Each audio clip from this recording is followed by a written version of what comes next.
திமுகவினர் ஊழல் செய்து பழக்கப்பட்டவர்கள் என விமர்சனம் செய்திருக்கும் பெரம்பலூர் தொகுதி ஐஜேகே வேட்பாளர் பாரிவேந்தர் ஊழல் செய்தவர்களை இருந்து எம்பியை தேர்ந்தெடுத்தால் ஊழல்தான் அதிகரிக்கும் எனவும் வாக்காளர்கள் நல்லவர்களை எம்பியாக தேர்ந்தெடுக்க வேண்டும் என்றும் கேட்டுக் கொண்டிருக்கிறார். தேசிய ஜனநாயக கூட்டணி சார்பில் பெரம்பலூர் மக்களவை தொகுதியில் போட்டியிடும் ஐஜேகே வேட்பாளர் டாக்டர் பாரிவேந்தர் குளித்தலை சட்டமன்ற தொகுதிக்குட்பட்ட கிருஷ்ணராயபுரம் கொசூர் பகுதியில் வாக்கு சேகரிப்பில் ஈடுபட்டார். கொசூர் பகுதியில் உள்ள கடை வீதிகளில் நடந்து சென்று டீ கடை, மளிகை கடைகளில் கடந்த 5 ஆண்டுகளில் மேற்கொள்ளப்பட்ட திட்ட பணிகள் குறித்து புத்தகத்தை வழங்கி பொதுமக்களிடம் வாக்கு சேகரித்தார். அப்போது அங்கு திரண்டிருந்த ஏராளமான பொதுமக்களும் ஐஜேகே தொண்டர்களும் டாக்டர் பாரிவேந்தருக்கு மாலை அணிவித்து உற்சாக வரவேற்பு அளித்தனர். தொடர்ந்து பரப்புரையில் பேசிய பாரிவேந்தர் எம்பியாக தொகுதிக்கு தாம் செய்த பணிகள் குறித்து புத்தகமாக கொடுத்திருப்பதாகவும் வேறு எந்த எம்பியாவது இதுபோன்று புத்தகமாக கொடுத்தார்களா எனவும் கேள்வி எழுப்பினார். கடந்த 2019 ஆண்டு தேர்தலில் வாக்குறுதி அளித்தபடி 1200 மாணவர்களை தேர்ந்தெடுத்து உயர்கல்வி அளித்து தற்போது பட்டதாரிகளாக உருவாக்கியிருப்பதாக தெரிவித்தார். 1200 பேருக்கு படிக்க வைத்து 118 கோடி செலவழித்திருப்பதை சுட்டிக்காட்டிய பாரிவேந்தர் இந்த முறை தம்மை மீண்டும் எம்பியாக தேர்ந்தெடுத்தால் 1500 குடும்பங்களுக்கு உயர்தர மருத்துவ சிகிச்சை இலவசமாக வழங்கப்படும் என வாக்குறுதி அளித்தார்.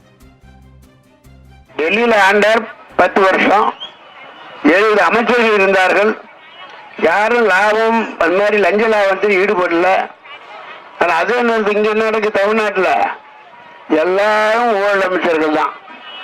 தமிழ்நாட்டில் பார்த்தீங்கன்னா 2 பேரும் உள்ள போயிட்டு ஒருத்தர் வெளியே போயிட்டு உள்ள வந்துட்டாரு, இன்னொன்னு ஒருத்தர் உள்ளவே இருக்கிறாரு. அது ஏற்காடு எல்லா அமைச்சர்கள் மீதும் ஊழல் வழக்கு இருக்கிறது. எல்லோருக்கும் இன்றைக்கு சிறை காத்து இருக்கிறது. யார் முன்னே போறாங்க பின்னாடி போறாங்க, அவ்வளவுதான். இப்ப அந்த மாதிரி கட்சியில் வந்து யாரோ ஒரு தம்பி தேர்ந்தெடுத்து அனுப்பினால் அது என்னாகும்? அந்த ஊழல் பழக்கத்தை விட முடியாது. அவங்க இங்கே ஒரு அரசியல்வாதி தன் பணத்தை சொந்தமா செய்யறான், செலவு செய்யறான் பெரிய அளவுல. ஆனால் இன்றைக்கு திமுக ஆட்சி ஊழல் ஆட்சி என்று உலகம் பேசுகிறது, நாடு பேசுகிறது. வெளிநாட்டுக்கு போனா அங்க சொல்றவங்க எல்லாம் தமிழ்நாடா ஊழல் ஊழல் சொல்றாங்க, லஞ்சம் அப்படி என்னத்தான் பண்றான் அப்படின்னு கேட்கறாங்க.